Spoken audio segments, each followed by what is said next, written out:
This microfluidic cancer on-chip model, which we call the Evolution Accelerator, provides a controllable platform for long-term real-time quantitative studies of cancer dynamics within well-defined environmental conditions at a single-cell level.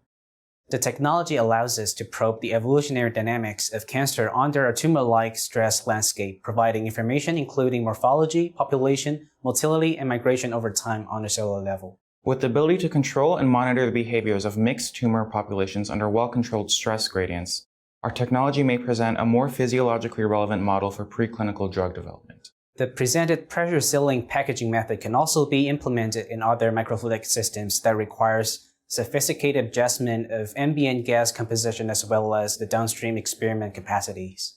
The keys to successfully perform a long-term experiment is to secure a physically and biochemically stable environment. Factors including temperature, humidity, and gas composition should be monitored at all times.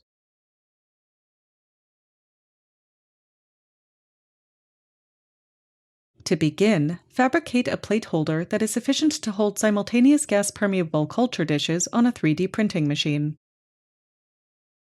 Unscrew the components of the customized 3-well sample plate with a screwdriver.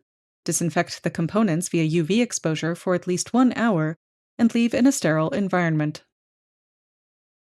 To start cell line seeding, add 5 milliliters of trypsin into each PC3 epi or PC3 EMT cell culture in a 10 cm culture dish